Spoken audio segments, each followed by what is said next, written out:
हमारे संवाददाता इस वक्त हमारे साथ जुड़े हुए हैं। बीजेपी के लिए आज खास दिन है, इसलिए भी कि स्थापना दिवस है और हर साल आज के दिन भारतीय जनता पार्टी अपनी स्थापना दिवस मनाती है। कई कार्यक्रमों का आयोजन भी होता है।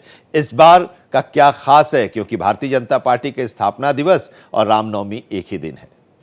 बिल्कुल आनंद, मैं उसी चीज का जिक्र कर रहा हूं। भारतीय जनता पार्टी 6 अप्रैल 1980 यानी कि जब इस पार्टी की नींव रखी गई, आप समझिए कभी 2 सीटों से लगाकर और पार्टी ने 300 के भी आंकड़े को पार किया। आपको याद होगा लगातार पार्टी की सीटों में इजाफा हुआ, बढ़ोतरी हुई। आप एक बात समझिए कि 1440 से ज्यादा अगर आप किसी पार्टी के एमएलए हैं, आज की डेट में 96 आपके पास राज्यसभा सीटें हैं, और उससे भी बड़ी बात है कि आपके पास लोकसभा में भी 240 सीटें हैं। तो आप यकीनन ये बात समझिए कि हर एक स्टेट में हम ये कह सकते हैं कि जहां कहीं भी आपको जाएंगे, आपको भारतीय जनता पार्टी का उनका कैडर, उनका दबदबा, उनका अस्तित्व कहीं ना कहीं अब नजर आ रहा है। ये वही भारतीय जनता पार्टी है जो कभी 1980 के बाद अपने वजूद के लिए लड़ रही थी, लेकिन 1977 में इमरजेंसी और इमरजेंसी के खत्म होने के बाद उसके बाद किस तरीके से दूसरी राजनीतिक पार्टियों में विघटन, दूसरे संगठनों में विघटन, उसके बाद फिर श्यामा प्रसाद मुखर्जी और दीनदयाल उपाध्याय जैसे दीगर जो उस समय के लीडर हुआ करते थे, उनके नेतृत्व में जब इस पार्टी का गठन हुआ तो किसी ने भी नहीं सोचा था कि यह पार्टी 2014 के बाद लगातार हुकूमत पे इसी तरीके से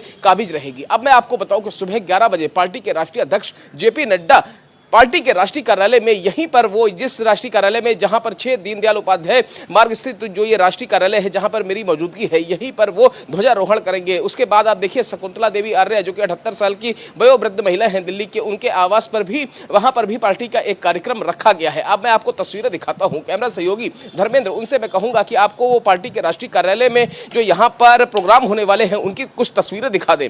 अब मैं आपको दिखाऊं, अगर आनंद आप तस्वीरों के माध्यम से देख पा रहे हैं, यहाँ पर आपको बड़ा सा एक होर्डिंग नजर आ रहा है जिसमें साफ तौर पर लिखा है बीजेपी के स्थापना दिवस की बहुत बहुत बहुत शुभकामनाएं। और साथ ही आप एक बात समझिए, ये पार्टी के राष्ट्रीय कार्यालय को पूरी तरीके से फूलों से सजा दिया गया है। आपको ये पार्टी का राष्ट्रीय कार्यालय सजा धजा नजर आ रहा है। साथ ही यहाँ पर साफ सफाई का काम भी शुरू हो रहा है, क्योंकि 11 बजे पार्टी के राष्ट्रीय अध्यक्ष जेपी नड्डा जब यहाँ पर पहुंचेंगे तब वो यहाँ पर ध्वजारोहण करेंगे। आप समझिए सैकड़ों कार्यकर्ता, क्योंकि आप समझिए बीजेपी लगातार अपने अस्तित्व की लड़ाई भी लड़ती रही, चाहे वो श्यामा प्रसाद मुखर्जी की बात हो, दीनदयाल उपाध्याय जी की बात हो, अटल बिहारी वाजपेयी के नेतृत्व की बात हो, या वो एक के बाद एक जो इनके तमाम दिग्गज नेता रहे हैं उनके क्वालिटी की बात हो, क्वांटिटी की बात हो, और उनके एक आप समझिए कि जो जिस तरीके से पार्टी ने लीडर तैयार किए हैं। क्योंकि आपको पता होगा कि प्रधानमंत्री नरेंद्र मोदी लगातार, आपने उनको ये बात कहते हुए सुना होगा, कई सारे मंचों से आपने सुना होगा, उन्होंने कहा कि मैं 100 से ज्यादा ऐसे देश में नेता तैयार करना चाहता हूं जो यंग ब्लड है, यंग जनरेशन है, जिनका दूर दूर तक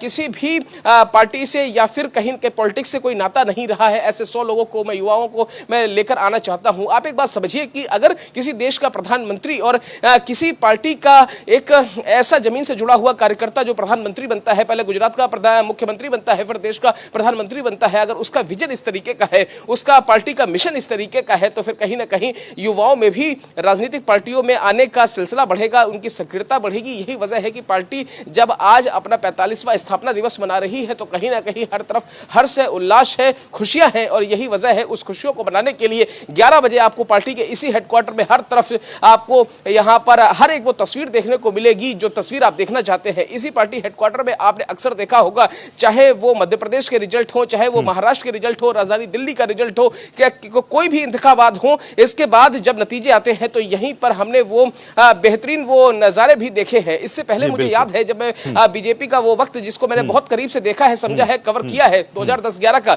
जहां पर पार्टी के 11 अशोका रोड स्थित कार्यालय में भी उसी तरीके की जश्न की तस्वीरें हुआ करती थी। तब पार्टी का राष्ट्रीय कार्यालय थोड़ा सा छोटा हुआ करता था। जैसे जैसे पार्टी बढ़ी, जैसे जैसे पार्टी का कद बढ़ा, जैसे जैसे लोगों की जरूरत के हिसाब से पार्टी के कार्यालय को भी विस्तार दिया गया। हाँ, बिल्कुल। 1980 में जनता पार्टी से अलग होकर भारतीय जनता पार्टी जनसंघ का धड़ा जो था वो बना। जनसंघ में श्यामा प्रसाद मुखर्जी और दीनदयाल उपाध्याय के आदर्शों पर ये पार्टी चल रही थी, और उसी आदर्शों पर अटल बिहारी वाजपेयी, लाल कृष्ण आडवाणी और डॉक्टर मुरली मनोहर जोशी के नेतृत्व में इस पार्टी की शुरुआत हुई। और ये पार्टी आज सबसे बड़ी पार्टी के तौर पर अपने आप अपनी पहचान स्थापित कर चुकी है। बहुत बहुत शुक्रिया हमारे साथ जुड़ने के लिए आपका, मोहित।